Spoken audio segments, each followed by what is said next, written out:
में जो प्राइमरी स्रोत हैं वो क्या हैं? सबसे पहले हम बात करेंगे कुरान की। इसको ऐसे लिखें, ऐसे लिखें, ऐसे ऐसे लिखना ज़्यादा बेहतर है। कुरान की तो पहला स्रोत जो है वो कुरान है और ये प्राइमरी सोर्स के नाम से जाना जाता है। दूसरा स्रोत इसका सुन्नत है।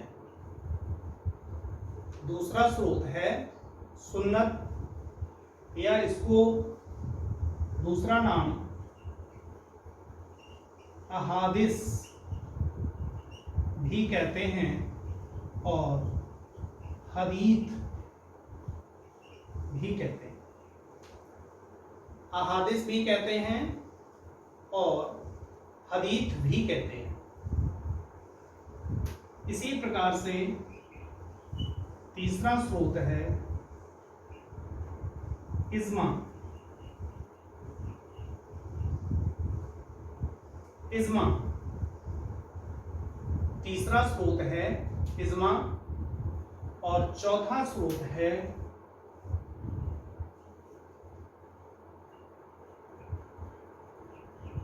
कयास। इसी को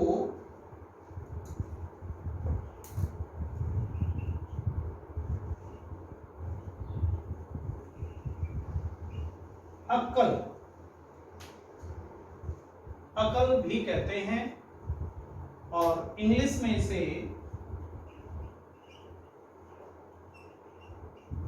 रीजन कहते हैं। हिंदी में इसे तर्क कहते हैं। रीजन या तर्क कहते हैं। तो ये चार स्रोत इस्लामिक कानून के प्राइमरी सोर्सेस के नाम से जाने जाते हैं। ये चार सोर्सेस प्राइमरी सोर्सेस के नाम से जाने जाते हैं।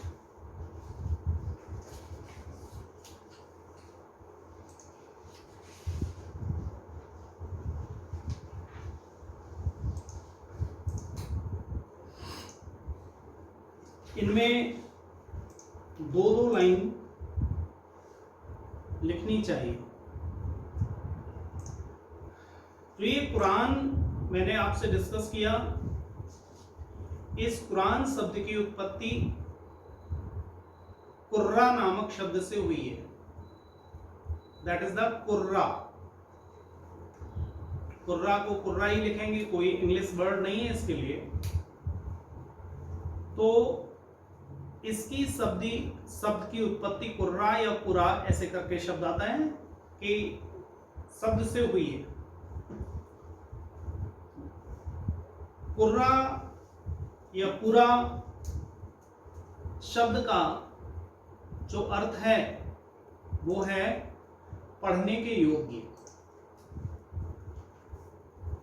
पढ़ने के योग्य अर्थात वह है जो पढ़ा जाना चाहिए।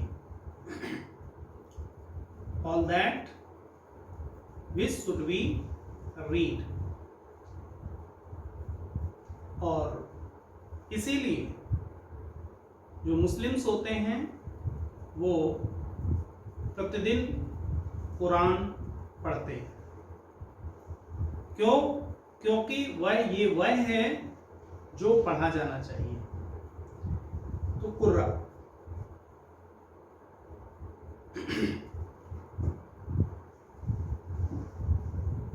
ये जो कुर्रा आप लोग पढ़ने चल रहे हैं, इसमें 114 सूरा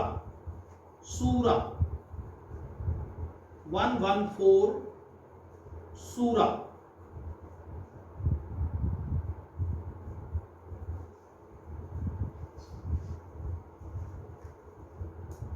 114 सूरा हैं।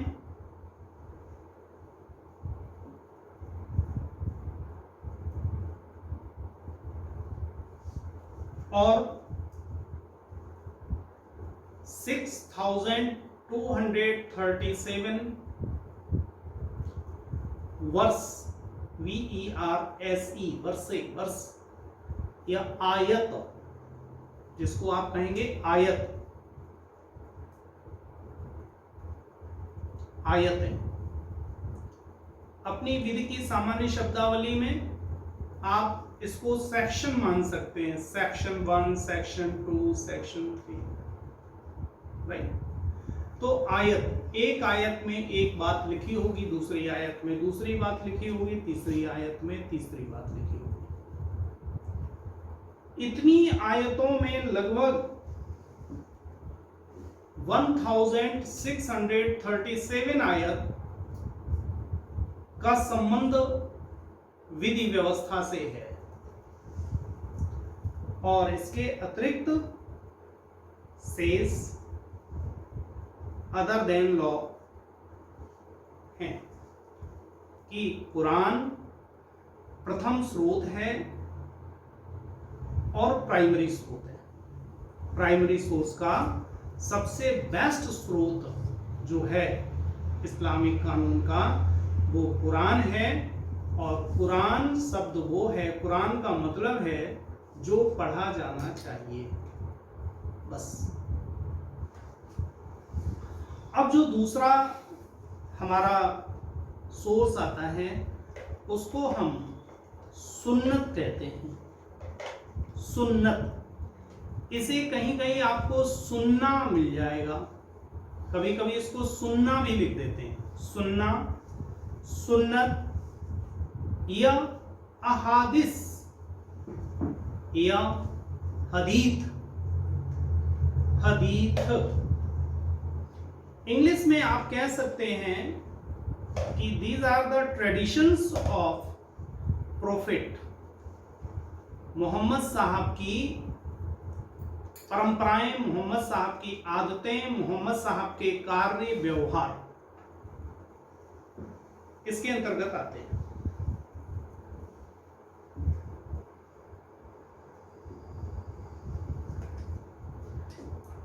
इसका मतलब मैंने आपसे कहा कि इसके अंतर्गत बेसिकली 3 चीजें आती हैं। पहला है स्टेटमेंट, दूसरा है कंडक्ट, तीसरा है साइलेंस। 3 बातें आती हैं। अब ये स्टेटमेंट किसका है? मोहम्मद साहब का है, प्रॉफिट मोहम्मद साहब का कथन, प्रॉफिट मोहम्मद साहब के आचरण, प्रॉफिट मोहम्मद के जो किसी विषय पर जब वो चुप रह जाते थे, उनसे कभी कोई प्रश्न पूछा जाता था तो वो चुप रह जाते थे। कोई बात की जाती थी तो उस बात का जिसका खंडन किया जाना चाहिए उसका वो खंडन नहीं करते थे। सिंपल सी बात है कि अगर आप किसी चीज से आपसे कोई बात पूछी जाए और आपको उस बात का खंडन करना चाहिए लेकिन आप कुछ नहीं बोलते, तो इसका मतलब है कि वो एडमिटेड फैक्ट है। यानी कि कुछ ऐसे विधि व्यवस्थाएं हैं जो मोहम्मद साहब ने एडमिट कर ली, उनके विषय पर कुछ भी नहीं कहा। फिर क्या मतलब है? ऐसे ट्रेडिशंस जो प्रीवियसली यानी कि बिफोर इस्लाम मौजूद थे और उनके अस्तित्व पर कोई भी प्रश्न चिन्ह मोहम्मद साहब ने नहीं उठाया, तो वो ट्रेडिशंस क्या हो गए? सुन्नत। यानी कि इस्लाम पूर्व वो समस्त ट्रेडिशंस जो अरब सोसाइटी में प्रचलन में थे, जिस पर मोहम्मद साहब ने कोई प्रश्न चिन्ह नहीं लगाया, यानी कि जिस ट्रेडिशन पर वो शांत रहे। वो सभी ट्रेडिशंस मोहम्मद साहब के सुन्नत के अंतर्गत मान लिए गए, अर्थात ये माना गया कि मोहम्मद साहब ने उस पर अपनी मोहर लगा दी और वो सब कुछ अब वैलिड है, लॉफुल है। तो तीन बातें आ गई। स्टेटमेंट, मोहम्मद साहब ने जो कुछ भी कहा। दूसरा, उनके आचरण, वो खुद जो आचरण किया करते थे वो विधि है। और जो जिस पर वो साइलेंट रह गए वो विधि है। कुरान का जो उद्भव है, कुरान में और सुन्नत में क्या फर्क है? Quran is also a statement of Mohammad Sahab and सुन्नत is also a statement of Mohammad Sahab. दोनों ही प्रोफेट मोहम्मद के स्टेटमेंट हैं, परंतु दोनों में अंतर है। क्या अंतर है? कुरान जो है वो मोहम्मद साहब का दैवीय ज्ञान है, अर्थात जब प्रोफेट मोहम्मद ईश्वरीय शक्तियों से लैस हुआ करते थे, उस समय जो स्टेटमेंट इशू करते थे वो स्टेटमेंट कुरान है। और जब वो ईश्वरीय शक्तियों से लैस नहीं होते थे, उस समय वो जो करते थे और वो जो कहते थे वो सुन्नत है। ये दोनों ही west source of Muslim law हैं। अब आपको यहां पर अगर कभी कमेंट करना हो कभी, तो तर्कयुक्त कमेंट करें। आप जैसे मैं एक बात सुन्नत के विषय पर एक बात लेकर यहां पर आपको आगे चल रहा हूं। इस्लाम में 4 विवाह की परंपरा कैसे आ गई? स्टेटमेंट से आई। कुरान में तो व्यवस्था है नहीं। अब ये कहां से आई? स्टेटमेंट से आई या ये चीज सुन्नत से आई? जो जिसको हमने सुन्ना कहा, जो आचरण था उससे आई। अब जरा आचरण के विषय पर मैं जाता हूं। आचरण मोहम्मद साहब का जो था वो एक पत्नीत्व व्रत उन्होंने फॉलो किया। जब उनके जीवन में जब तक एक पत्नी थी तब तक उन्होंने दूसरी पत्नी को अपने जीवन में नहीं आने दिया। और आप सभी लोग जानते हैं कि आयशा बेगम उनके जीवन में तब आई जब उनकी पहली पत्नी आई थिंक खादिजा, उनकी मृत्यु हो गई।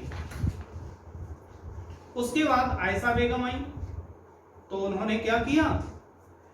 एक बार में एक विवाह के रहते दूसरा विवाह नहीं किया।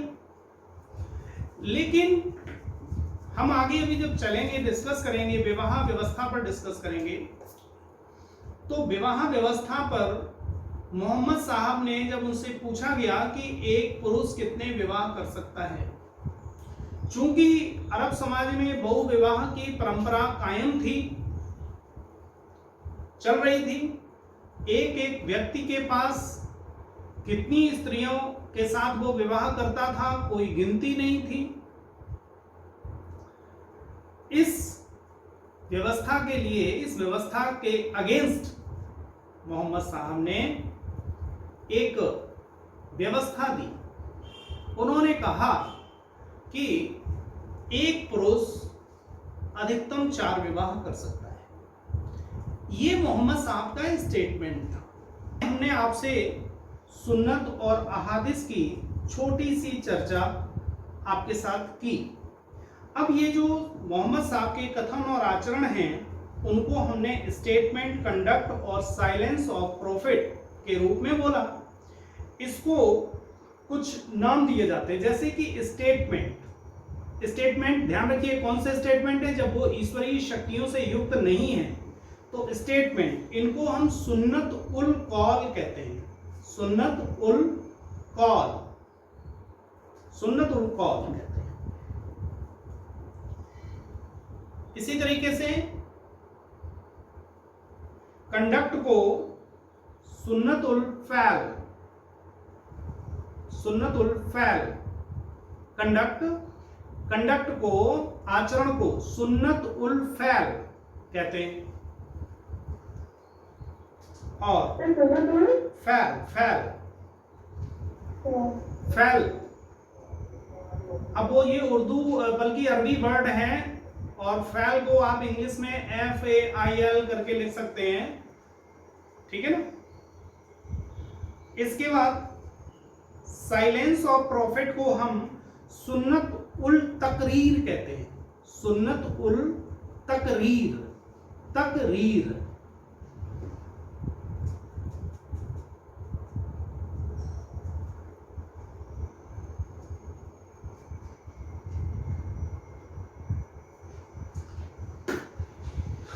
अब ये एक चीज और ध्यान रखना है कि ये जो शब्द हमने आपसे अहादिस कहा, अहादिस का मतलब है ट्रेडिशंस।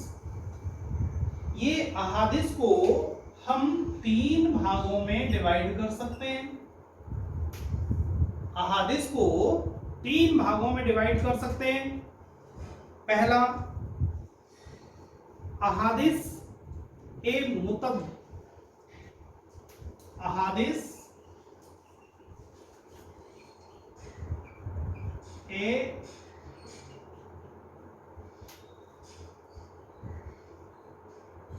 अहादिस ए मुतवैतिर करके वर्ड है, मुतवैतिर, मुतवैतिर।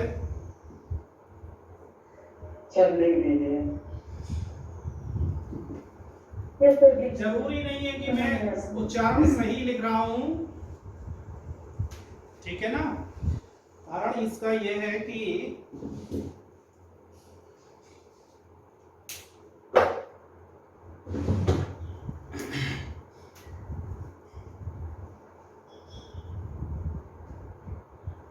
मुतवैतिर कर सकते हैं आप।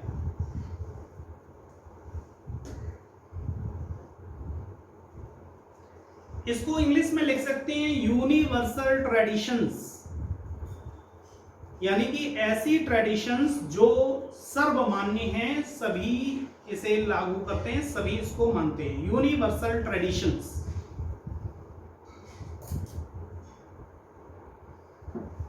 दूसरा मैं कह सकता हूं अहादिस ए मशहूर, मशहूर।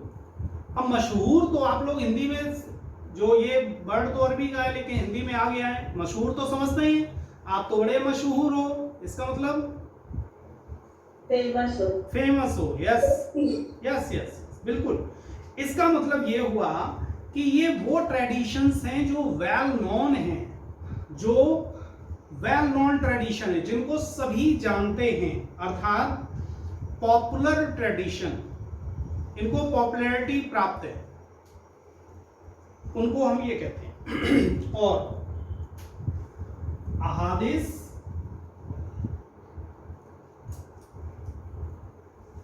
अहादिस ए अहद,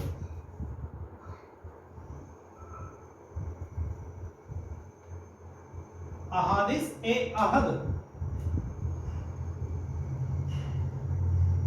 इसका मतलब है ये वो ट्रेडिशंस हैं जो बहुत पॉपुलर नहीं है, यानी कि समाज के अल्पसंख्यक लोगों तक ही ये सीमित है। समाज के कुछ अल्पसंख्यक लोग इसे फॉलो करते हैं, बहुसंख्यक लोग इसे फॉलो नहीं करते।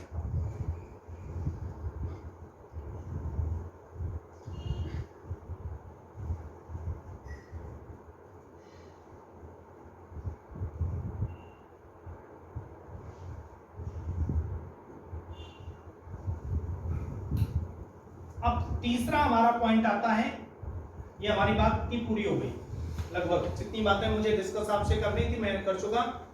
अब इसके बाद आता है तीसरा सोर्स, इज्मा। इज्मा, इज्मा इसे आप कह सकते हैं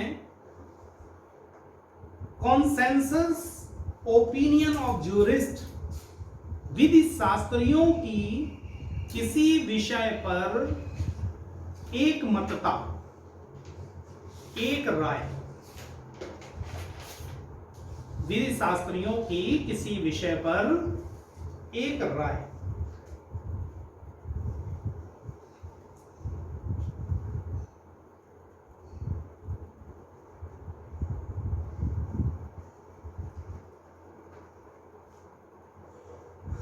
एक राय,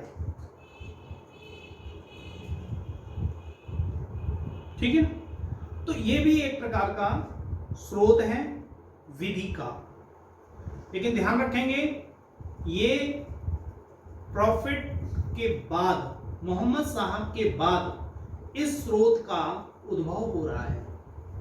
तो कोई भी ऐसी चीज जो इज्मा पर आधारित है, कोई भी ऐसी चीज जो कयास पर आधारित है, उसके लिए ये कहा जाए कि ये हमारी जो इस्लामिक विधि है, जो देवीय विधि है, उसमें परिवर्तन है, तो ये गलत है।